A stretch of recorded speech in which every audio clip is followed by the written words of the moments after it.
Hey everyone, Sai here, and welcome to system.exe. In today's video, we're going to explain the big question. What is dissociative identity disorder? Please note that we will be taking all information from official resources and all links will be listed in the description below. So, dissociative identity disorder, also known as DID, is a post-traumatic developmental disorder developed as a response to trauma from early childhood. DID was previously known as multiple identity disorder, which was first added to the Manual of Mental Disorders in 1987, but it was renamed to Dissociative Identity Disorder since 1994, so we'll be calling it Dissociative Identity Disorder from now on.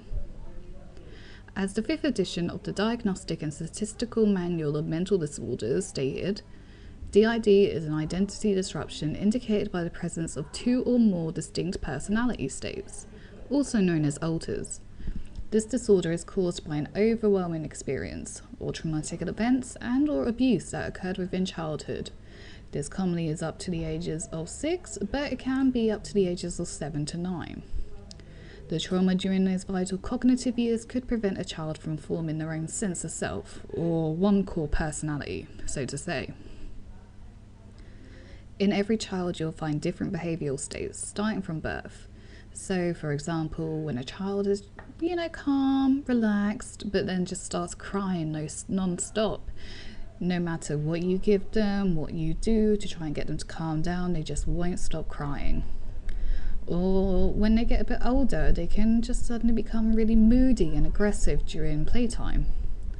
Over childhood, these behavioural states begin to merge and unify into the one core personality we mentioned earlier. However, when it comes to DID, these behavioural states haven't been able to merge into one. Before we continue, here's a few definitions for some terms that will be used throughout the rest of the video. An alter. This is another term for the distinct personality state mentioned earlier. A system, it is what we'd call the collaborative group of all the alters within one body. And, oh no, this isn't the last one, sorry. Fronting, a term used when someone is in control of the body at that point in time. Sometimes there may be 2 or more alters in control of the body, and we'd call this co-fronting. During these periods, both alters will gain the memory of what was done during that period. If someone is not in the front, they will not have the memory, unless we're talking about OSDD, but that will be talked about in another video. And the host, the alter who spends the most time fronting in day-to-day life. In most cases, this is the original personality, but alters can take on the role as host in different points in life. For example, I am not the original host of this body, however, I have been the host for about 2 years now. So this may kind of sound like fun, these alters are just like imaginary friends. But please remember that these alters have been made as a safety mechanism from trauma, and the symptoms can be very upsetting for those who have DID. In the DSM-5, the diagnostic formula for DID is as follows. A disruption of identity characterized by 2 or more distinct personality states. Recurrent periods of amnesia from everyday events, important information and/or traumatic events that are inconsistent with ordinary forgetting. Significant distress in at least one area of life, so social skills or occupational or other important areas of function. It must not be a part of normal culture or religious practices. And since the symptoms above are not attributable to the effects of substances or a medical condition. While this isn't a part of the criteria, there may be some passive influences of alters, including hearing a voice that can't be identified as your own or with other people around you. Speech insertion, when you say things you don't remember saying or you didn't intend to say. Thought insertion, which is strong thoughts or feelings that just don't feel like yours. And self-alteration. It's the feeling of suddenly the body that you are in is not yours, and belongs to someone else. So let's go through the original criteria in a little more detail. The first one refers to at least one alter in addition to the main alter, also known as the host. Alters will have their own views on a range of topics and have varying degrees of emotional expressiveness. They'll behave in different ways and perceive themselves and the world around them differently. Usually, they'll also see themselves as more than the host, but not in a hierarchy kind of manner, but they are just aware that they are not the host. They should have some understanding that they are a unique individual. Friends and family members may also have noticed periods of different behaviour, while they're unlikely to realise that a switch between alters has happened until they get used to it. They may become confused and conflicted on the response that they were given. Unless co-consciousness happened at that point in time, the host will have no recollection of what happened during that time. This leads on to the second point. The kind of amnesia that is involved with this is called dissociative amnesia.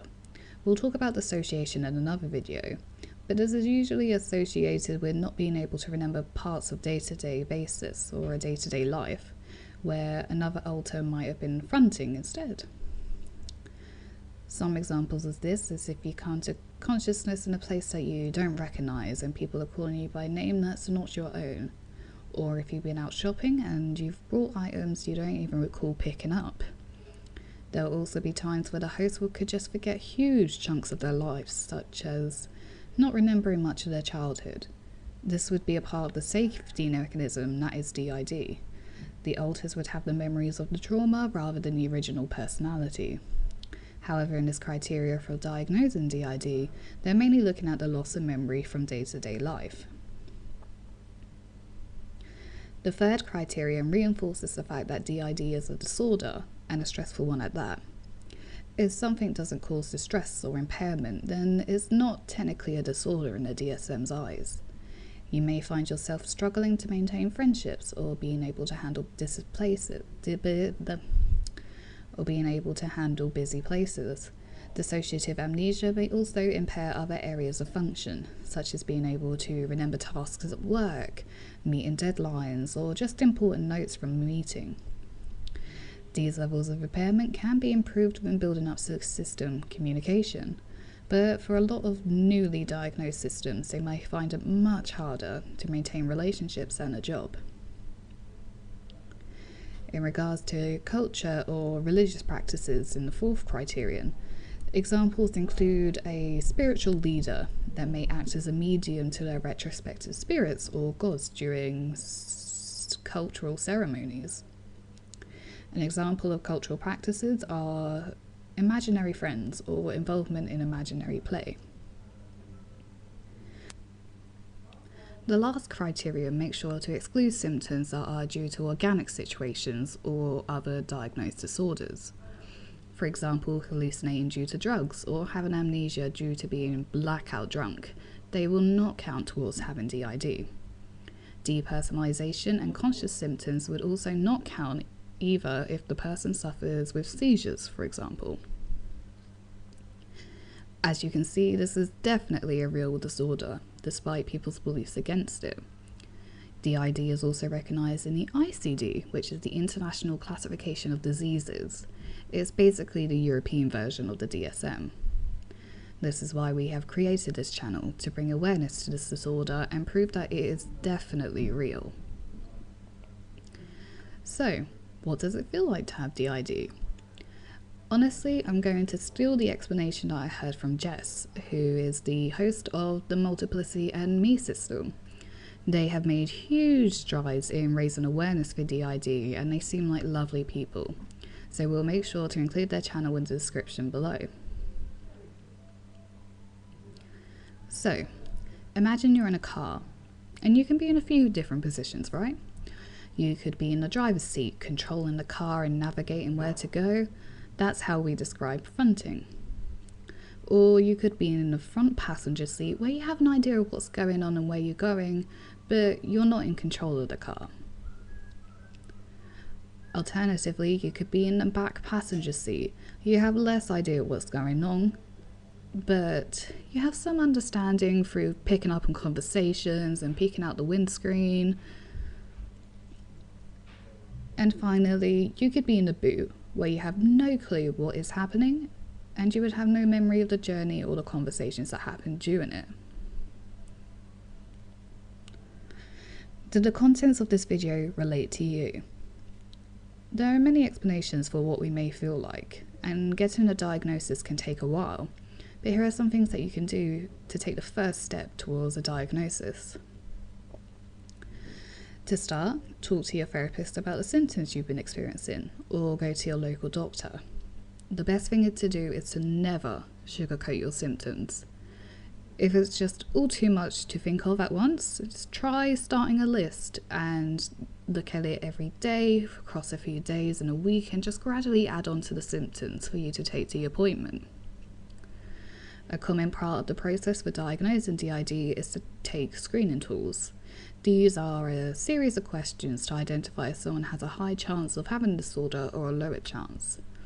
The scores given are compared to a benchmark created by other people with DID. There are two main screening tools, the DES, which is the Dissociative Experiences Scale, and it looks at the psychological symptoms related to dissociation and DID. There's also the SDQ-20, which is the Somatoform Dissociation Questionnaire, which primarily looks at the physical symptoms of body experiences. In the description below, there will be a link where you can download and fill them out. This may be useful to take with you for your initial appointment and to seek a diagnosis with, but you may be asked to complete it again to reduce the chance of false positives or false negatives. Of course, these screening tools won't give you a diagnosis, but it will indicate that a clinical assessment should take place in order to find the answer to the symptoms listed in these tools. The official diagnosis would be done with a qualified clinician. It will be an interview-styled meeting where you'll go through the questions within the clinical assessment tool. This does sound scary, but the clinician should try and make the situation as comfortable as possible for you. So that's about it for this video. If you have any questions, please don't hesitate to ask in the comments down below. If you'd rather your question to be answered more privately, then we will be on Instagram and Twitter. The handles are the same as the channel name. Thank you for watching this video. If you want to see more videos, please let us know by liking the video, and don't forget to subscribe and hit the notification bell so you'll be the first to know when we upload. Wait, does the notification bell work anymore? Anyway, see you later guys. Bye.